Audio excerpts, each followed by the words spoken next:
बिस्मिल्लाहिर्रहमानिर्रहीम। अस्सलाम वालेकुम। आज हम करेंगे physics class 10 chapter number 20 nuclear structure section be structured question. आज हम इसके क्वेश्चन नंबर 5 से लेके क्वेश्चन नंबर 9 तक करेंगे। इससे पहले वाली वीडियो में मैं आपको क्वेश्चन नंबर 1 से लेके क्वेश्चन नंबर 4 तक करवा चुकी हूँ। क्वेश्चन नंबर 5 है when a slow moving neutron hit a uranium 92-235 nucleus it splits into the nucleus of barium Ba56-141 and the nucleus of krypton Kr3692 and emit 3 neutrons energy is release. देखें, इन्होंने हमने एक nuclear reaction बताया है। ये हमारे पास uranium का एक न्यूक्लियस है, यूरेनियम 92-235। इसको जो है एक न्यूट्रॉन हिट करता है। जब इसको एक न्यूट्रॉन हिट करता है तो क्या होता है, इसके अंदर फिजन रिएक्शन शुरू हो जाता है। उस फिजन रिएक्शन के नतीजे में क्या होता है, ये यूरेनियम जो होता है ये स्प्लिट हो जाता है अपने से लाइटर न्यूक्लियाई में।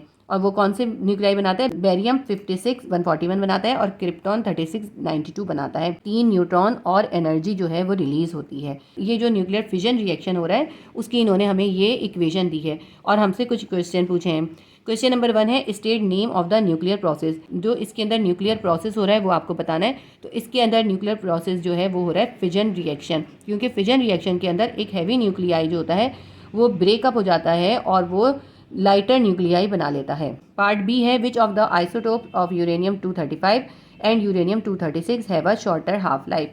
इन दोनों में से कौन सा यूरेनियम का आइसोटोप है जिसकी हाफ लाइफ कम होगी। उसके बाद सी पूछा है how can we make radioisotope artificially. हम आर्टिफिशियली रेडियो आइसोटोप कैसे बना सकते हैं। Describe a suitable example. इसकी आपको एक एग्जाम्पल भी देनी है।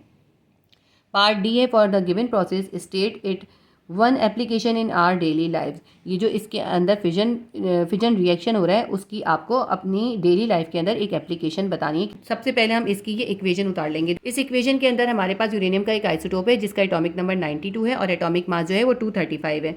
तो जब इसको एक न्यूट्रॉन हिट करता है तो क्या होता है, न्यूट्रॉन की वजह से इसका मास जो है ज़्यादा हो जाता है। इसका मास क्या हो जाता है, 236 हो जाता है और एक और आइसोटोप बन जाता है जो होता है यूरेनियम 92-236। ये यूरेनियम 236 जो होता है ये बिल्कुल अनस्टेबल होता है और उसकी हाफ लाइफ होती है बहुत छोटी होती है और बहुत जल्द ही ये डिसइंटीग्रेट होकर बेरियम और क्रिप्टॉन बना लेता है और 3 न्यूट्रॉन इमिट होते हैं और एनर्जी इमिट होती है।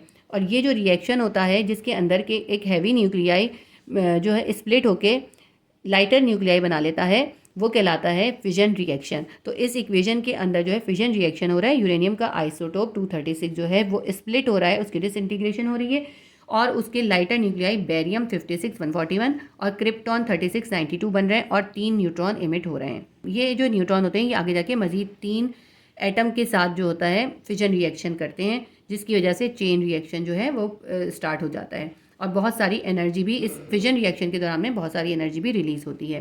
तो इन्होंने हमसे ए में पूछा था ये कौन सा रिएक्शन है, इसके अंदर जो है ये जो है न्यूक्लियर फिजन रिएक्शन है। तो पार्ट ए का आंसर लिखेंगे this is a nuclear fission reaction. Part B में इन्होंने पूछा था कि एक यूरेनियम 235 आइसोटोप है हमारे पास और एक यूरेनियम 236 है, इन दोनों में से किसकी हाफ लाइफ जो है वो बहुत कम है। तो यूरेनियम 236 जो है इसकी हाफ लाइफ बहुत कम है, ये बनने के फ़ौरन बाद ही जो है डिसइंटीग्रेट होना शुरू हो जाता है। इसका आंसर हम लिखेंगे uranium 236 has a shorter half life. Part C में इन्होंने हमसे आर्टिफिशियली रेडियो आइसोटोप बनाने का तरीका पूछा है। आपकी बुक में पेज नंबर 221 पे इसका आंसर है। यहाँ से हम लिखेंगे, यहाँ तक पूरा लिखेंगे और उसके बाद ये एक एग्जाम्पल भी है। इसमें 2 एग्जाम्पल हैं, आप कोई भी एक एग्जाम्पल दे लें। The stable and non radio active element can also be transmitted into radio active element. जो स्टेबल और नॉन रेडियो एक्टिव एलिमेंट्स होते हैं उनको भी हम रेडियो एक्टिव एलिमेंट में ट्रांसमिट कर सकते हैं by exposing them to neutrons और अल्फा पार्टिकल। और उन किस तरह कर सकते हैं, उनको एक्सपोज करें न्यूट्रॉन के साथ या अल्फा पार्टिकल के साथ। तो स्टेबल या नॉन रेडियो एक्टिव सब एलिमेंट्स को अगर हम न्यूट्रॉन या फिर अल्फा पार्टिकल के साथ इंट्रोड्यूस करा दें तो उनको रेडियो एक्टिव एलिमेंट में ट्रांसम्यूट किया जा सकता है। Such artificially produce radio active elements are called radio isotopes. ये जो आर्टिफिशियली रेडियो एक्टिव एलिमेंट्स बनाए जाते हैं इनको भी रेडियो आइसोटोप्स ही कहते हैं। इसके बाद हमारे पास ये 2 एग्जाम्पल्स हैं। एक में इन्होंने हमें न्यूट्रॉन इंट्रोड्यूस कराने का बताया, दूसरे में इन्होंने अल्फा या हीलियम पार्टिकल का इंट्रोड्यूस कराने का बताया। ये इक्वेशन मैं आपको एक्सप्लेन कर देती हूँ। हमारे पास सल्फर का एलिमेंट है, ये स्टेबल एक न्यूक्लियाइड है। सल्फर के अंदर 16 जो होता है उसका एटॉमिक नंबर होता है और 32 उसका मास होता है। जब उसके साथ एक न्यूट्रॉन को इंट्रोड्यूस कराया जाता है तो उसके अंदर से एक प्रोटॉन जो होता है वो रिलीज हो जाता है। जब उसके अंदर से एक प्रोटॉन कम हो जाता है तो 16 से उसका एटॉमिक नंबर बन जाता है 15। 15 जो होता है वो फॉस्फोरस का एटॉमिक नंबर होता है जिसकी वजह से क्या होता है फॉस्फोरस का अनस्टेबल न्यूक्लियाइड बन जाता है और एक प्रोटॉन रिलीज हो जाता है। सल्फर के स्टेबल न्यूक्लियाइड को जब न्यूट्रॉन के साथ इंट्रोड्यूस कराया तो फॉस्फोरस का न्यूक्लियाइड बन गया जो कि अनस्टेबल न्यूक्लियाइड है और एक प्रोटॉन भी रिलीज हो गया। तो हम कैसे लिखेंगे इसको, 1 neutron plus sulphur 1632 gives phosphorus 1532 plus 1H1। ये 1H1 जो है ये प्रोटॉन है, ठीक है, प्रोटॉन की जगह हम 1H1 भी लिख सकते हैं। उसके अलावा सेकंड एग्जांपल जो है अल्फा पार्टिकल यानी हीलियम के न्यूक्लियाई की है। जब एल्युमिनियम के स्टेबल न्यूक्लियाइड के साथ हीलियम के पार्टिकल को या अल्फा पार्टिकल को जो इंट्रोड्यूस कराया गया तो क्या बना, फॉस्फोरस का अनस्टेबल न्यूक्लियाइड बन गया और एक इसमें न्यूट्रॉन रिलीज होगा। तो इस तरह से फॉस्फोरस का अनस्टेबल न्यूक्लियाइड बन गया जिसका एटॉमिक नंबर 15 है और एटॉमिक मास 30 है। एटॉमिक नंबर जो है 15 ऐसे बना कि हमने एल्युमिनियम का 13 और हीलियम का 2 जो है प्लस कर दिया तो एटॉमिक नंबर 15 हो गया। एल्युमिनियम का एटॉमिक मास 27 है, हीलियम का 4 है।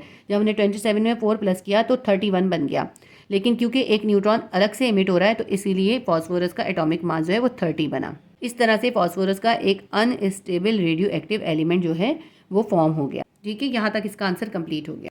क्वेश्चन नंबर 5 का जो पार्ट डी था उसमें उन्होंने हमसे फिजन रिएक्शन की एक एप्लीकेशन पूछी थी अपनी डेली लाइफ के अंदर। न्यूक्लियर पावर प्लांट के अंदर जो होता है फिजन रिएक्शन कराया जाता है और उसके ज़रिए जो है इलेक्ट्रिसिटी जनरेट की जाती है। इलेक्ट्रिसिटी जनरेट करने के लिए यूरेनियम और प्लूटोनियम को जो होता है फिजन रिएक्शन के लिए यूज़ करते हैं और उनके अंदर जो है एक न्यूट्रॉन इंट्रोड्यूस कराया जाता है जिसकी वजह से फिजन रिएक्शन स्टार्ट हो जाता है और उस फिजन रिएक्शन को जो होता है मुख्तलिफ जो है कंट्रोलर्स के ज़रिए कंट्रोल किया जाता है और इस फिजन रिएक्शन की वजह से जो हीट जनरेट होती है उसके ज़रिए जो होता है वाटर की जो होती है स्टीम प्रोड्यूस की जाती है और उस स्टीम की मदद से बड़े बड़े टरबाइन चलाए जाते हैं और कार्बन फ्री इलेक्ट्रिसिटी जो है वो प्रोड्यूस की जाती है। ठीक है, तो अब आप इसको लिखेंगे कैसे। देखें, अगर इसका आंसर सिर्फ एक लाइन में हम ये लिख दें कि nuclear power reactor is the application of fission reaction तो ये काफ़ी नहीं होगा, हमें इसको थोड़ा सा बताना होगा।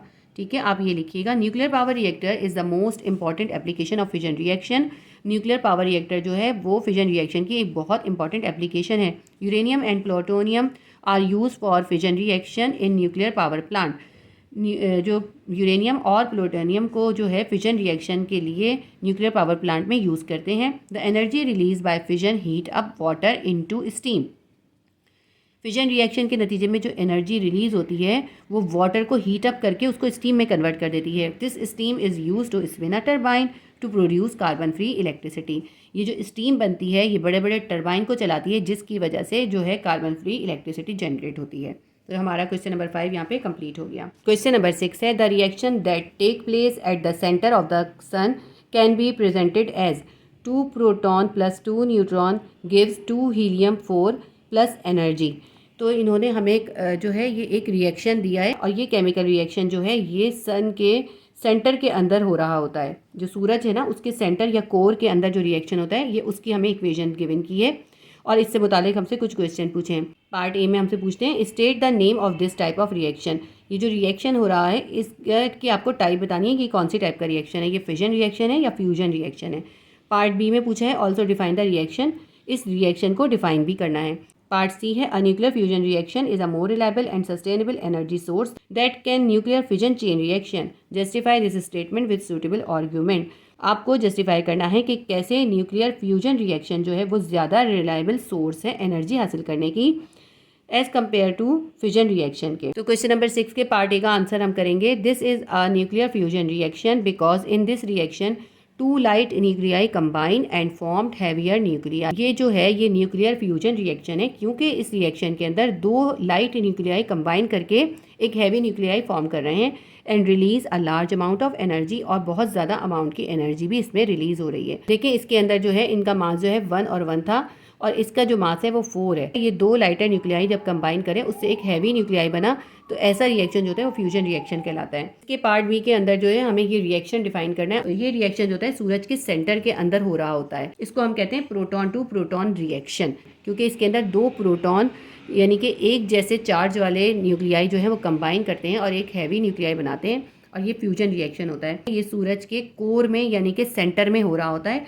क्योंकि वहाँ पे जो टेम्परेचर होता है बहुत हाई होता है और वहाँ पर टेम्परेचर 20 मिलियन सेंटीग्रेड तक हो सकता है। 2 प्रोटॉन जब आपस में कंबाइन होंगे तो उनको कंबाइन करने के लिए बहुत हीट की ज़रूरत होगी। वो हीट जो होती है सूरज के कोर में मौजूद होती है देखिए 2 प्रोटॉन हैं, दोनों के ऊपर पॉजिटिव चार्ज है, तो एक दूसरे को रिपेल करते हैं। लेकिन होता क्या है कि ये जब मूव करते हुए बहुत ज़्यादा करीब आ जाते हैं तो इनकी जो स्ट्रॉन्ग न्यूक्लियर फोर्स होती है वो इनकी रिपल्जन की फोर्स के ऊपर ओवरकम कर लेती है, जिसकी वजह से ये दोनों प्रोटॉन जो होते हैं वो कंबाइन कर लेते हैं, वो इन दोनों को कंबाइन कर देती है। और जो होता है बीटा पॉजिटिव डीके होता है जब ये कंबाइन करते हैं तो, और हाइड्रोजन का आइसोटोप बनता है। 2 प्रोटॉन जब एक दूसरे के पास आते हैं बीटा डीके होता है और हाइड्रोजन का आइसोटोप बनता है जिसे हम कहते हैं ड्यूट्रियम।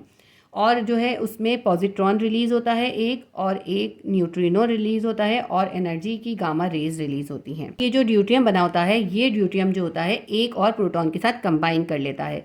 ये जो है ड्यूट्रियम ने प्रोटॉन के साथ कंबाइन कर लिया और इससे क्या बन गया, हीलियम 3 बन जाता है। अब आप देखें तो 3 प्रोटॉन मिले और हीलियम 3 बन गया। आप देखें 2 प्रोटॉन ये रहे और तीसरा प्रोटॉन ये रहा। 2 प्रोटॉन ने मिलकर पहले ड्यूट्रियम बनाया और ड्यूट्रियम ने एक और प्रोटॉन के साथ मिलकर हीलियम 3 बना लिया। इस तरह से 3 प्रोटॉन जो होते हैं वो मिलके हीलियम 3 बना लेते हैं। एक हीलियम 3 का न्यूक्लियस दूसरे हीलियम 3 के न्यूक्लियस के पास आता है तो फिर जो होता है वो स्ट्रॉन्ग न्यूक्लियर फोर्स ओवरकम कर लेती है इनकी रिपल्जन की फोर्स के ऊपर और इन दोनों को कंबाइन कर देती है। तो 2 हीलियम 3 जब आपस में कंबाइन करते हैं तो हीलियम 4 बन जाता है। हीलियम 4 बनता है और 2 प्रोटॉन रिलीज होते हैं और गामा रेज रिलीज होती हैं और बहुत सारी एनर्जी रिलीज होती है। ये जो फ्यूजन रिएक्शन है ये 3 स्टेप में होता है और इसके तीनों स्टेप्स के अंदर गामा रेज रिलीज होती हैं। ये गामा रेज जो होती हैं ये एनर्जी पैकेट या फोटोन्स होते हैं और इनके नतीजे में जो लाइट या रोशनी निकलती है वही सूरज की रोशनी होती है। इसी फ्यूजन रिएक्शन की वजह से सूरज की रोशनी होती है या डे लाइट होती है। ये तो मैंने आपको पूरा रिएक्शन समझा दिया। अब मैं आपको इसको लिखने का तरीका बताती हूँ। ये जो क्वेश्चन इन्होंने आपको इसमें दे दिया है ना, ये एडवांस लेवल का क्वेश्चन है। इस प्रोटॉन टू प्रोटॉन रिएक्शन को जो है इन्होंने बुक में हमें कहीं भी डिस्क्राइब नहीं करा है, लेकिन ये जो है एडवांस क्लासेस के अंदर आप जाके पढ़ेंगे। तो ये पहले मैं सोची थी कि आपको ये आंसर ना कराऊं, लेकिन फिर मैंने बेहतर ये समझा कि मैं आपको इसका आंसर करवा दूं। अब आप देख लीजिए इसको हम लिखेंगे कैसे। This is a proton proton reaction, it occurs in the core of sun. ये प्रोटॉन का प्रोटॉन के साथ यानी 2 पॉजिटिव न्यूक्लियाई का रिएक्शन होता है जो कि सूरज के कोर यानी सेंटर के अंदर होता है। Where temperature is very high about 20 million degree centigrade. जहाँ पर ये जो सूरज का सेंटर होता है वहाँ पे टेम्परेचर होता है तकरीबन 20 मिलियन सेंटीग्रेड होता है, और जो सूरज की सरफेस होती है ना बाहर की साइड जो होती है उस पर तकरीबन 6000 डिग्री सेंटीग्रेड होता है। तो अब ये देखें कि सेंटर में कितना ज़्यादा टेम्परेचर है।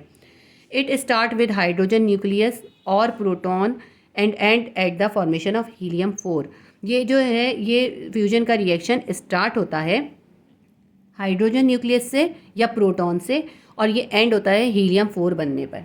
ड्यूरिंग इट 2 प्रोटॉन्स यानी 1H1 are combined and form 1H2 deuterium. इस प्रोसेस के दौरान में 2 प्रोटॉन यानी 1H1 कंबाइन करते हैं और 1H2 यानी एक ड्यूट्रियम बनाते हैं। 1 neutrino and positron and gamma rays are emitted. जब ये दोनों कंबाइन करते हैं तो बीटा डीके होता है और एक न्यूट्रिनो और एक पॉजिट्रॉन और गामा रेज भी इसमें इमिट होती हैं। This 1H2 deuterium combine with 1 another proton 1H1। ये जो 1H2 या ड्यूट्रियम का एक न्यूक्लियाई बना होता है ये एक और प्रोटॉन यानी 1H1 के साथ कंबाइन कर लेता है एंड फॉर्म 2He3। ठीक है, हीलियम का एक न्यूक्लियस बनाते हैं जो कि जिसका मास जो है वो 3 होता है। ये आइसोटोप होता है हीलियम का। एंड गामा रेज, तो जब ये 1H2 या ड्यूट्रियम जो होता है एक और प्रोटॉन 1H1 के साथ मिलता है तो हीलियम 3 बनाता है और गामा रेज इमिट होती हैं। ये उसका सेकंड स्टेप हो गया। अब थर्ड स्टेप होगा the helium 3 combine with another helium 3। ये जो हीलियम 3 बना है ये एक और हीलियम 3 के साथ कंबाइन हो जाता है एंड हीलियम 4 यानी 2He4 is form. 2 helium 3 combine करके हीलियम 4 बनाते हैं and 2 protons and gamma rays are emitted. और इस रिएक्शन के नतीजे में हीलियम 4 बनता है और 2 प्रोटॉन और गामा रेज इमिट होती हैं। We can write this reaction. इस रिएक्शन को हम कैसे लिखेंगे? देखिए ये 1H1 जो है एक प्रोटॉन है और ये दूसरा 1H1 एक और प्रोटॉन है।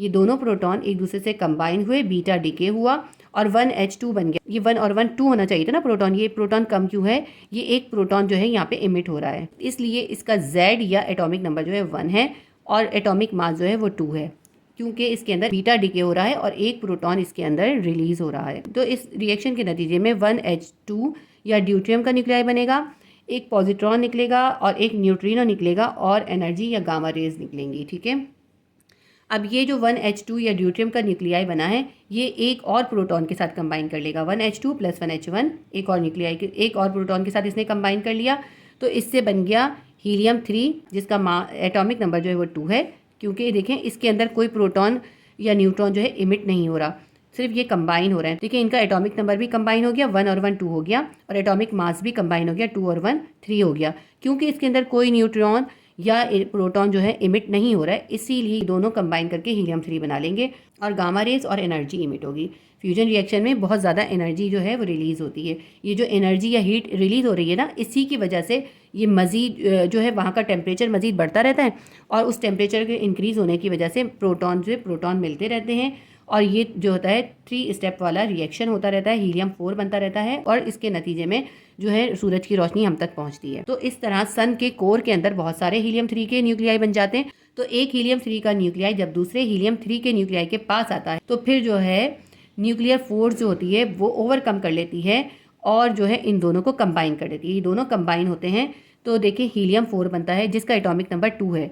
तो एटॉमिक नंबर 2 क्यों है? देखिए इनका एटॉमिक नंबर 2 था, इसका 2 था, ये दोनों कंबाइन होते 4 बनते हैं, लेकिन हीलियम 4 के अंदर एटॉमिक नंबर जो है वो 2 है। क्यों? क्योंकि ये एक प्रोटॉन और ये एक और प्रोटॉन, ये 2 प्रोटॉन जो हैं अलग से इमिट हो रहे हैं, तो इसीलिए इसका एटॉमिक नंबर या Z जो है वो 4 होने की बजाय 2 है, क्योंकि 2 प्रोटॉन अलग से इमिट हो रहे हैं।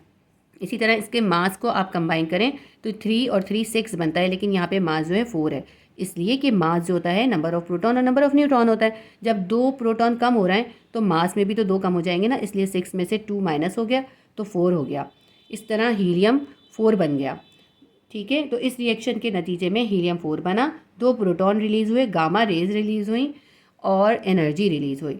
ये जो है ये कहलाता है प्रोटॉन टू प्रोटॉन रिएक्शन। तो ये मैंने आपको डिस्क्राइब करी, यहाँ पे आपके पार्ट बी का आंसर कंप्लीट हो गया। पार्ट सी में इन्होंने पूछा था कि न्यूक्लियर फ्यूजन रिएक्शन जो है वो क्यों रिलायबल है। Nuclear fusion reaction is more reliable and sustainable energy source. Nuclear fusion reaction जो है वो ज़्यादा रिलायबल और सस्टेनेबल एनर्जी सोर्स है। Nuclear fusion reaction does not generate radioactive nuclei waste, क्योंकि न्यूक्लियर फ्यूजन रिएक्शन के नतीजे में जो होता है कोई न्यूक्लियाई वेस्ट जो है वो जनरेट नहीं होता, रेडियो एक्टिव न्यूक्लियाई वेस्ट जो है वो जनरेट नहीं होता। As it is safer to use fusion to produce power, तो इसीलिए ज़्यादा सेफ़ होगा कि अगर हम पावर या इलेक्ट्रिसिटी जनरेट करने के लिए फ्यूजन रिएक्शन यूज़ करें। But fusion is not yet utilize to produce power, लेकिन जो है पावर बनाने के लिए या पावर जनरेट करने के लिए फ्यूजन रिएक्शन को यूटिलाइज़ नहीं किया जाता, because it need large amount of energy, क्योंकि फ्यूजन कराने के लिए बहुत लार्ज अमाउंट ऑफ एनर्जी की ज़रूरत होती है, बहुत हीट चाहिए होती है। But every star in the universe including sun is alive due to the nuclear fusion, मगर जो हमारी दुनिया में जितने स्टार्स हैं वो यहाँ तक कि सन सूरज भी इसी फ्यूजन रिएक्शन की वजह से ही अलाइव या ज़िंदा है, या इसकी रोशनी, इसके अंदर से जो रोशनी इमिट होती है वो इस फ्यूजन रिएक्शन की वजह से ही इमिट होती है। The star use fusion to produce enormous heat, light and energy. तमाम स्टार्स जो होते हैं फ्यूजन रिएक्शन के ज़रिए बहुत ज़्यादा अमाउंट में हीट, लाइट और एनर्जी को प्रोड्यूस करते हैं। क्वेश्चन नंबर 6 यहाँ पे कंप्लीट हो गया। क्वेश्चन नंबर 7 का पार्ट ए है, what do you understand by the half life of a radio active element. Radio active element की हाफ लाइफ से क्या मुराद है, आपको ये बताना है। पेज नंबर 215 पे इसका आंसर है। पहले हम थोड़ा सा जो है इसको डिस्क्राइब करेंगे, उसके बाद हम हाफ लाइफ की डेफिनेशन लिखेंगे। सबसे पहले हम यहाँ से लिखेंगे, the radio active decay process is random.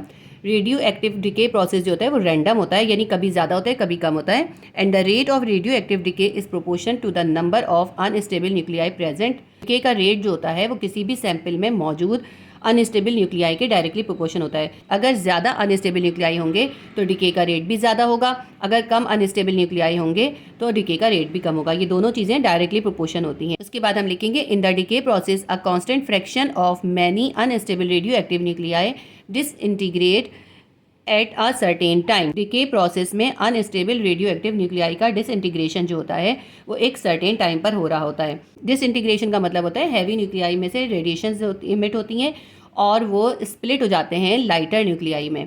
तो डिके प्रोसेस में अनस्टेबल रेडियो एक्टिव न्यूक्लियाई का डिसइंटीग्रेशन जो होता है वो एक सर्टेन टाइम पर हो रहा होता है। इसके बाद आप हाफ लाइफ की हेडिंग डालेंगे, the half life of a radioactive isotope is the time taken for half of the nuclei present in any given sample to decay. Half life जो होती है किसी रेडियो एक्टिव सब्सटेंस के लिए वो time है जिसके अंदर उस गिवन सैंपल के हाफ जो न्यूक्लियाई हैं वो डिके हो जाते हैं। ठीक है, यानी कि अगर कोई हमें सैंपल गिवन है ना, उस सैंपल के अंदर जो अनस्टेबल न्यूक्लियाई हैं उसमें से हाफ जितने टाइम के अंदर डिके होंगे वो उसकी हाफ लाइफ कहलाती है। इसकी एक एग्जाम्पल भी गिवन है। Iodine 131 is a radio isotope. Iodine 131 has an 8-day half life. ठीक है, आयोडीन 131 है वो एक रेडियो आइसोटोप है और उसकी जो हाफ लाइफ है वो 8 days है। यानी अगर हमारे पास कोई सैंपल है तो वो 8 दिन के अंदर उसका हाफ सैंपल जो होगा उसमें से हाफ न्यूक्लियाई जो है वो डिके हो जाएंगे। Which means that half of an iodine sample will be converted to other element within 8 days। यानी उस आयोडीन के सैंपल में से हाफ जो होंगे वो 8 दिन के अंदर दूसरे एलिमेंट में कन्वर्ट हो जाएंगे। Half of the remaining iodine will decay in the next 8 days। अब जो हाफ बचे यानी 50% बचे अगले नेक्स्ट जो है 8 days के अंदर डिके हो जाएंगे। फिर लिविंग 8 ओनली 1/4 और बाकी आगे के 8 दिन के लिए कितने बच जाएंगे, सिर्फ 25% यानी 1/4 बच जाएगा। ठीक है, तो आप चाहें तो एग्जाम्पल दे सकते हैं, वरना अगर शॉर्ट में अगर इसकी एक नंबर की डेफिनेशन आती है तो बस आप ये जो ब्लू है ना, ये the half life of a radioactive isotope is the time taken for half of the nuclei present in any given sample to decay. सिर्फ ये लिखना भी काफ़ी होगा, लेकिन नंबर पे डिपेंड करते हैं। अगर 3 नंबर का आए तो फिर आप ये पूरा लिखिएगा यहाँ तक जो मैंने मार्क कराया है, फिर ये लिखिएगा और अगर चाहें तो इसकी एग्जाम्पल भी दे दीजिएगा।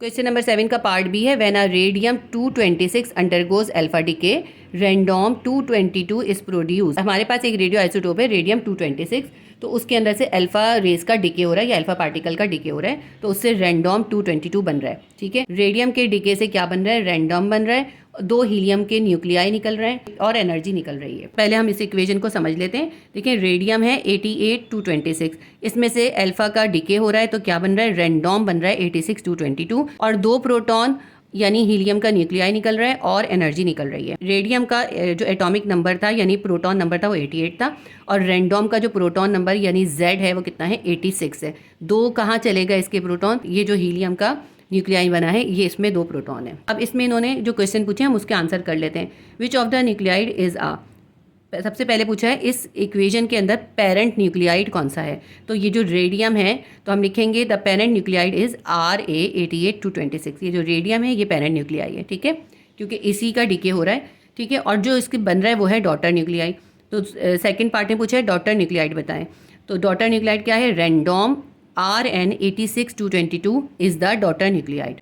ठीक है, इसको मुझे आपको लिख के कराने की ज़रूरत नहीं है, सिर्फ आपने इसके अंदर रेडियम 226 लिखना है और इसके अंदर आपने रैंडम Rn222 लिखना है। इसके बाद पार्ट सी है, डिफाइन द टर्म। नंबर 1 है पेरेंट न्यूक्लियाइड और नंबर 2 है डॉटर न्यूक्लियाइड। आपकी बुक में पेज नंबर 212 पे है, the original nucleus before decay is called the parent nucleus. Decay से पहले वाला जो ओरिजिनल न्यूक्लियस होता है वो कहलाता है पेरेंट न्यूक्लियस। उसके बाद डॉटर न्यूक्लियाइड या डॉटर न्यूक्लियस की हम डेफिनेशन लिखेंगे, the nucleus formed after decay is called the daughter nucleus. जो न्यूक्लियस डिके के बाद बनता है वो कहलाता है डॉटर न्यूक्लियस। बस आपने इतनी ही इसकी डेफिनेशन इन दोनों की लिखनी है। आपका यहाँ पर पार्ट सी भी कंप्लीट हो गया, इसके साथ ही ये क्वेश्चन नंबर 7 हमारा कंप्लीट हो गया। क्वेश्चन नंबर 8 है, describe uses of radioisotopes in medicine, industry and agriculture. तो देखें, सबसे पहले मैं रेडियो आइसोटोप का यूज़ जो है मेडिसन में किस तरह से होता है वो बताऊंगी, फिर इंडस्ट्री का बताऊंगी और फिर एग्रीकल्चर का बताऊंगी। इसका आंसर आपकी बुक में पेज नंबर 222 पे मौजूद है, 222। मेडिकल की फील्ड में जो हम इसके 2 यूजेस बताएंगे, एक हम बताएंगे रेडियो ट्रेसर के तौर पर रेडियो आइसोटोप्स को यूज़ किया जाता है और दूसरा हम बताएंगे मेडिकल ट्रीटमेंट के तौर पे यूज़ होता है। देखिए, रेडियो ट्रेसर के मतलब है कि हम किसी बीमारी का इससे डायग्नोस करते हैं और मेडिकल ट्रीटमेंट यानी इसके ज़रिए इलाज करते हैं। सबसे पहले हम मेडिकल फील्ड का लिख रहे हैं। ठीक है, radio isotopes are use as tracer in medicine. बस मेडिसन तक लिखिएगा, उसके बाद आप लिखें in medicine a patient drinks a liquid containing radio iodine 131। Patient को जो होता है रेडियो आयोडीन 131 पिला दिया जाता है। अ गामा एमीटर, ये जो है एक गामा एमीटर है यानी इसमें से गामा रेज निकलती हैं, टू चेक थायराइड फंक्शंस। और ये किस लिए पिलाया जाता है, इसको पिलाने के बाद थायराइड का फंक्शन जो है वो चेक किया जाता है। वैसे तो इसका आगे पूरा तरीका है, चाहे तो आप आगे तक लिख लें, लेकिन अगर हम शॉर्ट लिखना चाहें तो हम बस एक इतना ही लिखेंगे। मेडिसिन की फील्ड के अंदर रेडियो ट्रेसर के तौर पे जो है एक हमने यूज़ बता दिया, दूसरा भी इसके अंदर है, ये दूसरा भी आप चाहें तो दूसरा भी दे सकते हैं कि एक हो गया, ये दूसरा हो गया। For the diagnosis of brain tumour the phosphorus 32 isotope is use. Brain tumour को डायग्नोस करने के लिए फॉस्फोरस 32 आइसोटोप को यूज़ किया जाता है। ठीक है, तो मेडिसिन के अंदर हमने एक ये रेडियो ट्रेसर के तौर पे 2 चीज़ें बता दी। थर्ड हम बताएंगे इसके अंदर मेडिसिन में मेडिकल ट्रीटमेंट के हेडिंग के साथ, in nuclear medicine radio isotope are use for curing various diseases. For example cobalt 60 is a strong gamma emitter. Nuclear medicine के अंदर रेडियो आइसोटोप जो है वो बहुत ज़्यादा डिजीजेस के लिए इस्तेमाल किया जाता है, जैसे कि कोबाल्ट 60 जो है एक बहुत स्ट्रॉन्ग गामा इमिटर है। कोबाल्ट 60 में से गामा रेज इमिट होती हैं। उसके बाद आप चाहे तो ये लाइन भी लिख सकते हैं, वरना फिर यहाँ से लिख लें kill the malignant tumour cell in the patient. ये जो कोबाल्ट 60 है ये पेशेंट में मैलिग्नेंट ट्यूमर सेल्स को किल करता है। The treatment like this is called radio surgery, और इस ट्रीटमेंट को कहते हैं रेडियो सर्जरी। तो मेडिकल ट्रीटमेंट में एक हमारे पास ये इसका थर्ड यूज़ आ गया। इसके बाद इन्होंने मेडिकल ट्रीटमेंट का यहाँ पे एक और भी दिया हुआ है, वो है gamma knife surgery. Gamma knife surgery जो है इसमें भी गामा रेज यूज़ होती हैं। इसको आपने चैप्टर नंबर 12 इलेक्ट्रोमैग्नेटिक स्पेक्ट्रम के अंदर भी पढ़ा था। आप चाहें तो मेडिकल ट्रीटमेंट के तौर पे ये गामा नाइफ सर्जरी की भी एग्जांपल लिख सकते हैं, लेकिन मेरे ख्याल में इसके अंदर हमारे पास बस 2 एग्जांपल काफ़ी हैं। सेकंड पार्ट है इस क्वेश्चन का, उसमें हमसे इन्होंने पूछा था रेडियो आइसोटोप्स को इंडस्ट्री में कैसे यूज़ करते हैं। तो इंडस्ट्री में यूज़ करने के लिए रेडियो ट्रेसर के तौर पर जो इसमें यूज़ किया जाता है वो हम बताते हैं। In industry manufacturers use tracers to monitor flow and filtration to detect leak in the equipment. Radioisotopes के जरिए फिल्ट्रेशन प्लांट्स के अंदर जो है फ्लो को मॉनिटर करते हैं और इक्विपमेंट के अंदर कहीं पे लीक होता है तो उसको भी डिटेक्ट करते हैं। ये तो इसका इंडस्ट्री के अंदर फर्स्ट यूज़ आ गया। सेकेंड यूज़ हम यहाँ से लिखेंगे radiotracers are also use in the oil and gas industry to detect and estimate the extent of oil fields. Oil field के अंदर कितना एक्सटेंट है ये एस्टिमेट और डिटेक्ट करने के लिए भी रेडियो ट्रेसर्स को यूज़ किया जाता है। तो ये इंडस्ट्री के अंदर इसके 2 यूजेस आ गए। उसके बाद जो है इसका थर्ड यूज़ जो है इंडस्ट्री के अंदर वो यहाँ पर है testing for cracks. Gamma rays have high penetrating power so they can photograph metal to check crack. जो मेटल की अंदर कोई मेटल की जो बड़े बड़े शीट्स या पाइप वगैरह बनते हैं उनके अंदर कहीं पे क्रैक्स हैं या नहीं, उसके लिए गामा रेज को यूज़ करते हैं। Cobalt 60 is a natural gamma rays source. Cobalt 60 जो है, जैसे हमने इसमें भी पढ़ा ना, कोबाल्ट 60 जो है गामा रेज की सोर्स है and does not need electrical power like an X ray tube. और इसके लिए इसको यूज़ करते हुए किसी इलेक्ट्रिकल पावर की ज़रूरत भी नहीं होती। तो ये भी एक और जो है थर्ड यूज़ आ गया इंडस्ट्री के अंदर रेडियो आइसोटोप्स का। इसके बाद एग्रीकल्चर के अंदर हमें इसका यूज़ बताना है, तो एग्रीकल्चर के अंदर हम यहाँ से लिखेंगे first use. In agriculture fertilisers uptake in the plant from root to leave is traced by adding tracer phosphorus 32 to the soil water. Agriculture के अंदर इसका यूज़ इस तरह से होता है कि जिस प्लांट के बारे में हमें डिटेक्ट करना है ना, उस प्लांट को जो पानी दिया जा रहा होता है, उसकी सॉइल के अंदर जो पानी डाला जा रहा होता है, उस पानी के अंदर फॉस्फोरस 32 का आइसोटोप जो है वो मिक्स कर देते हैं, ऐड कर देते हैं। तो जब वो पानी जो है वो जड़ों के ज़रिए प्लांट के अंदर पहुंचता है, फॉस्फोरस 32 के ज़रिए जो है डिटेक्ट कर लिया जाता है कि उस प्लांट के अंदर कौन से न्यूट्रिशंस की कमी है। ठीक है, तो एग्रीकल्चर का इसमें इन्होंने हमें एक ही यूज़ दिया है, तो बस हम वही लिख लेंगे। ठीक है, वरना और भी बहुत सारे हैं, अपने पास से भी लिखे जा सकते हैं। इसका मोस्टली अगर आएगा ना तो आपको इसका 1 या 2 ही यूज़ लिखने होंगे। जिस तरह क्वेश्चन आए आप प्लीज़ उसी तरह अटैम्प्ट कीजिएगा। ये नहीं सोचिएगा कि मैंने इसमें 3 बताएं तो आपने 3 ही लिखने। अगर सिर्फ देखें, अगर सिर्फ मेडिसिन में यूज़ पूछते हैं तो आपको 3 ही लिखने चाहिए, लेकिन अगर इन तीनों के पूछते हैं तो सबका 1-1 लिख दें तो काफ़ी हो जाएगा। ये डिपेंड करता है क्वेश्चन किस तरह से है। प्लीज़ क्वेश्चन को समझ के अटैम्प्ट कीजिएगा। क्वेश्चन नंबर 9 है what are the common radiation hazards. आपको कॉमन रेडिएशन हैज़ार्ड्स बताने। उसका पार्ट बी है why is an alpha source more harmful when lodged in the body. तो अगर बॉडी के अंदर अल्फ़ा के पार्टिकल एंटर हो जाएँ तो वो क्यों ज़्यादा हार्मफुल होते हैं, हमें ये बताना है। इसकी रीज़न ये होती है कि अल्फ़ा पार्टिकल जो होते हैं उनकी जो है पेनिट्रेटिंग पावर तो कम होती है, लेकिन उनकी आयनाइजेशन जो होती है वो बहुत ज़्यादा होती है। जैसे ही बॉडी के ऊपर लॉन्च करते हैं वैसे ही ये जो है आयनाइजेशन शुरू कर देते हैं, जिसकी वजह से जो है बॉडी के सेल डैमेज हो जाते हैं। तो इसका आंसर मैं अभी आपको लिखवाऊंगी, बुक में ही आपके मौजूद है। पार्ट सी है which type of radiation is more hazardous than other radiation. कौन सी रेडिएशन अल्फ़ा बीटा पार्टिकल में से कौन सी रेडिएशन जो है वो सबसे ज़्यादा हैज़ार्डस या नुकसानदेह है। Explain why. अल्फ़ा बीटा और गामा रेज़ के अंदर से सबसे ज़्यादा जो हैज़ार्डस या नुकसानदेह है वो है गामा रेज़, क्योंकि वो बहुत ज़्यादा पेनिट्रेटिंग पावर रखती हैं और उनकी हाई फ्रीक्वेंसी होती है। उसके बाद पार्ट डी है describe briefly the safety measures that are taken against them. आपको सेफ्टी मेजर्स बताने हैं जो कि लेने ज़रूरी हैं गामा रेज़ के यूज़ के दौरान। आपकी बुक में पेज नंबर 226 पे इसका आंसर है द प्रोलॉन्ग से लेके टिश्यूज़ तक। ठीक है, ये हमारा 9A का आंसर है। 9A का आंसर हम लिखते हैं the prolonged exposure to radioactive radiations can produce deep seated burns. Radioactive radiations के प्रोलॉन्ग एक्सपोजर यानी बहुत लंबे अरसे तक एक्सपोजर की वजह से बहुत गहरे जो है ज़ख़म या बर्न्स हो जाते हैं। डैमेज टू सेल और टिश्यूज़, सेल और टिश्यूज़ डैमेज होते हैं। And the mutation of the cell that can lead to genetic changes, और सेल्स के अंदर म्यूटेशन भी हो जाती है जिसकी वजह से जेनेटिक प्रॉब्लम्स या जेनेटिक चेंजेस भी हो सकते हैं। Radio active exposure can also cause cancerous growth in the specific body tissue, और कुछ मखसूस बॉडी टिश्यूज़ ऐसे हैं जिनमें अगर रेडियो एक्टिव का एक्सपोजर हो जाए तो वहाँ पे वो कैंसर भी कॉज कर सकते हैं, कैंसर होने का सबब भी हो सकते हैं। तो ये 9A का आंसर यहाँ तक हो गया। पार्ट बी में इन्होंने हमसे पूछा था अल्फा पार्टिकल अगर बॉडी के ऊपर लॉन्च कर जाएं तो क्या नुकसान होता है, तो 9B का आंसर हम यहाँ से लिखेंगे, ठीक है। The danger from alpha particle because of their lower penetration power is minimal. Alpha particle की क्योंकि पेनिट्रेशन पावर बहुत कम होती है, इसीलिए उनसे डेंजर जो होता है वो कम होता है, उनका नुकसान कम होता है। If source of alpha particle are lodge into the body, अगर अल्फा पार्टिकल जो होते हैं वो बॉडी के ऊपर लॉज हो जाएं या उसमें एंटर हो जाएं थ्रू द एयर, हवा के ज़रिए, और वी ईट, या हमारे खाने के ज़रिए, it can damage our body tissues, ये हमारे बॉडी टिश्यूज़ को डैमेज कर सकते हैं। हालांकि इनकी पेनिट्रेशन पावर जो है वो कम है, इसके बावजूद भी ये हमारी बॉडी के टिश्यूज़ को डैमेज कर देते हैं, ठीक है। 9B का आंसर यहाँ तक हो गया। इन्होंने पूछा था ना कि अल्फा पार्टिकल हमारी बॉडी में अगर एंटर हो जाए तो क्या नुकसान है, तो वो हमारी बॉडी के सेल्स और टिश्यूज़ को डैमेज कर देंगे। उसके बाद जो है 9C का आंसर हम लिखेंगे, the gamma rays are highly penetrating and the most dangerous of all radio active radiation. Gamma rays जो होती हैं क्योंकि उनकी सबसे ज़्यादा पेनिट्रेटिंग पावर होती है और बहुत हाई फ्रीक्वेंसी होती है, उसकी वजह से वो तमाम रेडियो एक्टिव रेडिएशन में सबसे ज़्यादा डेंजरस है। 9C का आंसर यहाँ पे कंप्लीट हो गया। 9D के अंदर हमसे सेफ्टी मेजर्स पूछे जो आपकी इसी पेज पे मौजूद हैं, यहाँ से हम लिखेंगे। इसमें देखें इन्होंने हमें 9 सेफ्टी मेजर्स दिए, आप कोई 5 या 6 इसमें से बस ज़्यादा से ज़्यादा कर लीजिएगा और फिर जिस तरह क्वेश्चन आए उसके हिसाब से अटैम्प्ट कीजिएगा। 9D का आंसर हम यहाँ से लिखेंगे। सबसे पहले हम एडिंग डालेंगे सेफ्टी मेजर्स की। पॉइंट 1 लिखेंगे, keep all radio active sources at a safe distance from the body. तमाम रेडियो एक्टिव सोर्सेज को बॉडी से सेफ डिस्टेंस पे रखें, थोड़ा दूर रखें, ठीक है।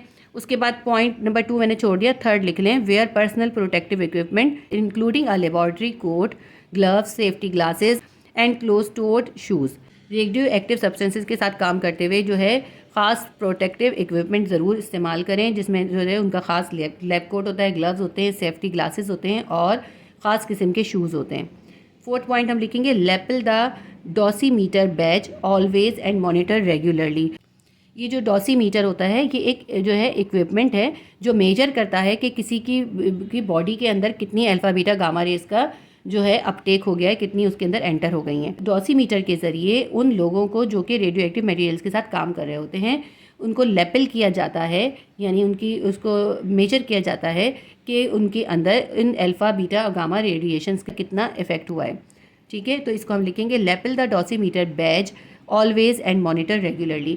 जो लोग रेडियो एक्टिव मटेरियल्स के साथ काम कर रहे हों वो डॉसीमीटर के ज़रिए लेपल ज़रूर करवाएं और मॉनिटर कर दें, रेगुलरली मॉनिटर करें। 4th पॉइंट लिखेंगे, use tongs to handle radio active sources. Radio active sources को हैंडल करने के लिए टोंग्स का यूज़ करें, ठीक है। टोंग्स का मतलब होता है जो लंबे से चिमटे वगैरह होते हैं ना, उनको यूज़ करें। नेक्स्ट पॉइंट हम लिखेंगे, after use must return the source immediately to its lead box. ये जो आपने जो भी रेडियो एक्टिव सोर्स को यूज़ करा है उसको यूज़ करने के बाद फ़ौरन उसके लेड बॉक्स के अंदर रख दें। इसके बाद हम ये लास्ट वाला पॉइंट लिखेंगे, dispose of all radio active waste under permitted regulations और स्टैट्यूटरी कंट्रोल।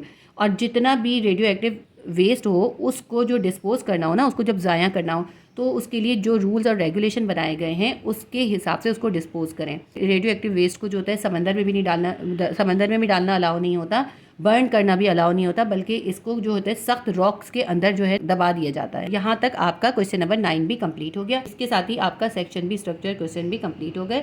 उम्मीद करती हूँ आपके लिए हेल्पफुल रहा होगा। नेक्स्ट वीडियो में मैं आपको इसके न्यूमेरिकल और फिर उसके बाद इसके MCQs भी करा दूंगी। Please do like, share and subscribe my channel. अल्लाह हाफिज़।